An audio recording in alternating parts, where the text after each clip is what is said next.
Hi guys, आप सबका हमारे यूट्यूब चैनल तस्मीर कैरियर एकेडमी पे स्वागत है। गाइज, आज हम आपको डिटेल देने जा रहे हैं, वो देने जा रहे हैं इसरो रिक्रूटमेंट 2025 के नोटिफिकेशन के बारे में। इसरो यानी कि इंडियन स्पेस रिसर्च ऑर्गेनाइजेशन ने असिस्टेंट की, फायरमैन की, ड्राइवर्स की और कुक्स की 16 वैकेंसीज के लिए अपना नोटिफिकेशन जारी किया है। अगर आप भी इन वैकेंसीज के लिए अप्लाई करना चाहते हैं तो गाइस ये वीडियो आपके लिए बहुत ज्यादा इंपॉर्टेंट है, क्योंकि इस वीडियो में हमने पूरा डिटेल में बताया कि क्या मिनिमम क्वालिफिकेशन मांगी गई है, क्या आपका सिलेक्शन प्रोसेस रहेगा, लास्ट डेट अप्लाई करने की कब है और ऑनलाइन जाकर के कैसे आपको रजिस्ट्रेशन और फॉर्मेलिटीज पूरी करनी होगी। तो गाइस पूरा वीडियो देखिएगा और साथ ही साथ में हमारे इस यूट्यूब चैनल को सब्सक्राइब कर लें, लाइक करें और ज्यादा से ज्यादा शेयर करें। तो गाइस सबसे पहले बात करते हैं इनकी ऑफिशियल वेबसाइट की। इनकी जो ऑफिशियल वेबसाइट है वो है www.isro.gov.in, जहां पर आपको जो है इनका फुल नोटिफिकेशन मिल जाएगा। दूसरी जो इनकी ऑफिशियल वेबसाइट है वो है www.vssc.gov.in, जहां पर जाकर के आपको रजिस्ट्रेशन और फॉर्मेलिटीज पूरी करनी होगी। रिक्रूटमेंट अथॉरिटी जो रहेगी आपकी इसरो रहेगी, यानी कि इंडियन स्पेस रिसर्च ऑर्गेनाइजेशन रहेगी। डिपार्टमेंट्स की अगर बात करें, जिस डिपार्टमेंट में भर्ती होनी है वो है विक्रम साराभाई स्पेस सेंटर। इसमें जो है आपकी भर्ती की जाएगी। पोस्ट नेम की अगर बात करें तो आपकी असिस्टेंट की पोस्ट रहेगी, फायरमैन्स की पोस्ट रहेगी, ड्राइवर्स की पोस्ट रहेंगी और कुक की पोस्ट आपकी रहेंगी। टोटल वैकेंसीज जो है 16 वैकेंसीज के लिए आपका नोटिफिकेशन जारी किया गया है। मेल की अगर बात करें तो मैन एंड वुमेन, यानी कि मैन एंड वुमेन यानी कि both can apply for these vacancies है। जॉब लोकेशन की अगर बात करें तो जहां जहां इसरो के आपके यूनिट्स या ब्रांचेस हैं, कहीं भी जो है आपकी सिलेक्शन होने के बाद जो है जहां पर रिक्वायर्ड होंगे वहां पर आपकी पोस्टिंग दी जा सकती है। अप्लाई मोड की अगर बात करें तो आपका पूरा प्रोसेस ऑनलाइन रहेगा।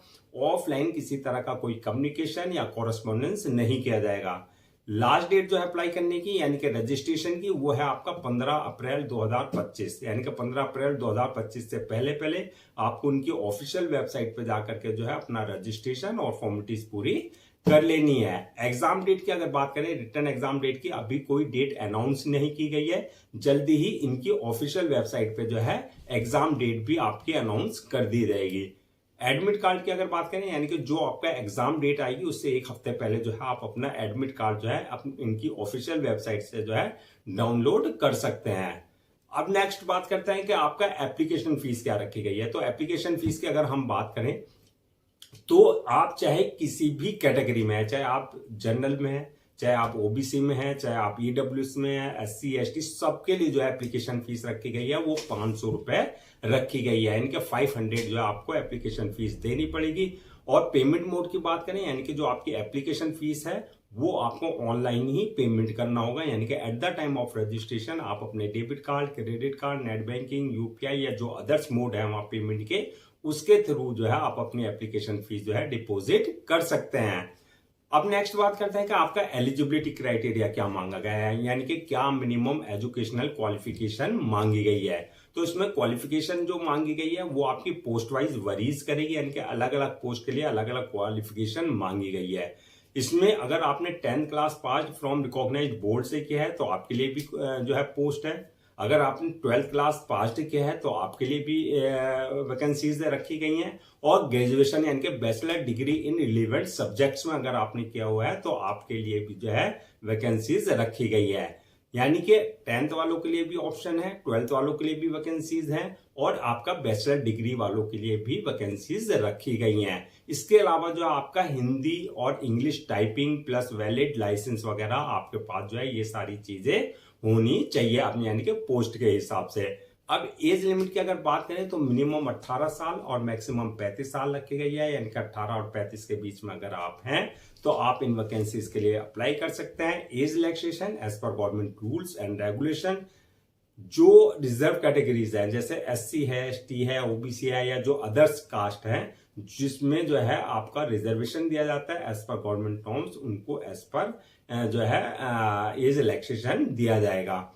अब नेक्स्ट बात करते हैं कि आपका सिलेक्शन प्रोसेस क्या रहेगा। तो सिलेक्शन प्रोसेस की अगर हम बात करें तो इसमें भी मल्टीपल स्टेजेस रहेगी, यानी कि अलग अलग स्टेजेस रहेगी। तो फर्स्ट स्टेज होगी वो रिटन एग्जामिनेशन की होगी, यानी कि आपका रिटन एग्जाम कंडक्ट किया जाएगा। जो रिटन एग्जाम क्वालिफाई कर लेंगे दूसरी स्टेज उनके लिए होगी स्किल टेस्ट के, अगर आपकी पोस्ट के लिए रिक्वायर्ड है। यानी कि स्किल टेस्ट में क्या देखा जाएगा, आपकी हिंदी इंग्लिश की टाइपिंग प्लस आपकी कंप्यूटर लिटरेसी प्लस आपका जो है ड्राइविंग टेस्ट, ये सारा जो है आपका स्किल टेस्ट में आ जाएगा। और थर्ड स्टेज जो रहेगी आपकी पीएचटी और पैट की, यानी कि पीएचटी फिजिकल स्टैंडर्ड टेस्ट और पैट यानी कि फिजिकल एंड एफिशिएंसी टेस्ट। ये जो पीएचटी और पैट होगा ये होगा आपका फायरमैन की पोस्ट के लिए। यानी कि इसमें क्या देखा जाएगा, आपका हाइट, आपका चेस्ट, आपका वेट, आपकी रनिंग, आपकी jump, high jump, long jump, ये सारी चीजें है फिजिकल टेस्ट आपका लिया जाएगा। जो ये क्लियर कर लेंगे उसके बाद नेक्स्ट ऑप्शन होगा आपका डॉक्यूमेंट्स वेरिफिकेशन का, यानी कि at the time of registration जो डॉक्यूमेंट्स आपने अपलोड किए हैं वो सारे डॉक्यूमेंट जो है आपके ओरिजिनल चेक किए जाएंगे, वेरीफाई किए जाएंगे। और लास्ट स्टेज होगी मेडिकल एग्जामिनेशन की होगी, यानी कि आपका जो है जिस पोस्ट के लिए आपने अप्लाई किया उसके लिए देखा जाएगा कि उसके लिए आप फिजिकली और मेंटली पूरी तरीके से फिट हैं या नहीं है। तो ये सारी स्टेजेस रहेंगी जो आपको क्लियर करनी होगी। तो आप अप्लाई करने से पहले जिस पोस्ट के लिए आप अप्लाई कर रहे हैं तो आप देख लें कि आपके लिए क्या क्वालिफिकेशन मांगी गई है, अपनी क्वालिफिकेशन के ही अकॉर्डिंग आप उसी पोस्ट के लिए अप्लाई करें। और वही स्टेजेस यानी कि आपका जो है सिलेक्शन प्रोसेस में वही स्टेजेस आपको क्लियर करनी होगी। अब नेक्स्ट बात करते हैं कि जो आपका रिटर्न एग्जाम होगा, जो आपका एग्जाम रिटर्न एग्जाम कंडक्ट किया जाएगा उसका क्या एग्जाम पैटर्न रहेगा, क्या उसका सिलेबस रहेगा। तो एग्जाम पैटर्न और सिलेबस की अगर बात करें तो ये आपका पोस्ट वाइज वरीज करेगा, यानी कि अलग अलग पोस्ट के लिए अलग अलग जो है आपका पैटर्न रखा गया है। तो मैं यहां पर आपको जो है पैटर्न जो बता रहा हूं और सिलेबस जो बता रहा हूं वो असिस्टेंट राजभाषा की पोस्ट के लिए जो है मैं आपका यहां पर एक्सप्लेन करूंगा। इसके अलावा अदर्स पोस्ट के लिए जो है आप इनके नोटिफिकेशन में जाकर के देख लें कि आपके लिए क्या एग्जाम पैटर्न रखा गया है, क्या सिलेबस रखा गया है। तो बात करते हैं असिस्टेंट राजभाषा की पोस्ट के लिए जो है एग्जाम पैटर्न की। तो ये आपका ऑब्जेक्टिव टाइप होगा, यानी कि एमसीक्यू टाइप क्वेश्चंस होंगे, मल्टीपल चॉइस क्वेश्चंस होंगे। टोटल क्वेश्चन जो होंगे 200 क्वेश्चन रहेंगे, जो कि 200 ही मार्क्स के आपके रखे गए हैं। टाइम जो दिया जाएगा आपको पेपर को सॉल्व करने का 2 घंटे का, यानी कि 120 मिनट आपको पेपर को सॉल्व करने का दिया जाएगा। ये तो रहेगा आपका एग्जाम पैटर्न। सिलेबस की अगर बात करें तो सिलेबस में आपकी हिंदी और इंग्लिश की लैंग्वेज और ग्रामर, यानी कि हिंदी और इंग्लिश दोनों की लैंग्वेज और ग्रामर से रिलेटेड क्वेश्चंस होंगे। इसके अलावा जीके एंड करंट अफेयर्स यानी कि जनरल नॉलेज और करंट अफेयर्स से रिलेटेड क्वेश्चंस होंगे। जनरल इंटेलिजेंस एंड रीजनिंग से रिलेटेड क्वेश्चंस होंगे। इसके अलावा क्वांटिटेटिव एप्टीट्यूड से रिलेटेड आपके क्वेश्चंस आपसे पूछे जाएंगे।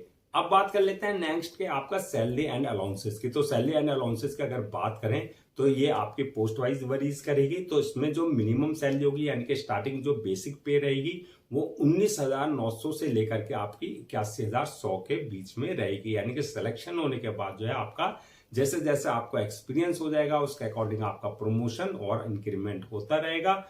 अलाउंसेस एंड अदर्स बेनिफिट्स की अगर बात करें तो एज पर कंपनी नॉर्म्स, जो इनके नॉर्म्स हैं इसरो के, उसके अकॉर्डिंग जो है आपको जो है आपका अलाउंसेस और अदर्स बेनिफिट्स आपको दिए जाएंगे। अब नेक्स्ट बात कर लेते हैं कि जो आपकी 16 वैकेंसीज है अगर हम इनको कैटेगरीज वाइज ब्रेक डाउन करें, यानी कि किस कास्ट के लिए कितनी वैकेंसीज रखी गई हैं, तो इसमें जनरल के लिए 10 वैकेंसीज हैं, ओबीसी वालों के लिए 5 और ईडब्ल्यूएस वालों के लिए 1 वैकेंसी जो है रिजर्व रखी गई है। इस तरीके से आपकी 16 वैकेंसी जो है फिल की जाएंगी। अब नेक्स्ट बात करते हैं कि आपका अप्लाई करने से पहले क्या क्या डॉक्यूमेंट्स आपको रेडी रखना है। तो डॉक्यूमेंट्स की अगर बात करें, जो आपकी 10th की मार्कशीट है या सर्टिफिकेट है, 12th की मार्कशीट या सर्टिफिकेट है, या आपका बैचलर डिग्री है, तो वो सारे डॉक्यूमेंट जो है आपको जो है पहले से स्कैन कॉपी करा करके रखने हैं। इसके अलावा एक्सपीरियंस सर्टिफिकेट, अगर आपके पास कोई एक्सपीरियंस है तो रिलेवेंट डिपार्टमेंट से आपके पास जो है एक्सपीरियंस सर्टिफिकेट होना चाहिए। बर्थ सर्टिफिकेट, यानी कि अगर आपकी 10th की मार्कशीट में डेट ऑफ बर्थ अगर मेंशन नहीं है तो बर्थ सर्टिफिकेट आपके पास कंसर्न अथॉरिटी से होना चाहिए। इसके अलावा जो है आपका कास्ट सर्टिफिकेट, यानी कि SC ST OBC वगैरह का अगर आप किसी तरह का कोई रिजर्वेशन ले रहे हैं तो कास्ट सर्टिफिकेट आपके पास जो है कंसर्न अथॉरिटी से होना चाहिए। इसी तरीके से आपका जो है डिसेबिलिटी सर्टिफिकेट, यानी कि अगर आप फिजिकल हैंडीकैप का किसी तरह का कोई रिजर्वेशन ले रहे हैं तो डिसेबिलिटी सर्टिफिकेट आपके पास कंसर्न अथॉरिटी से होना चाहिए।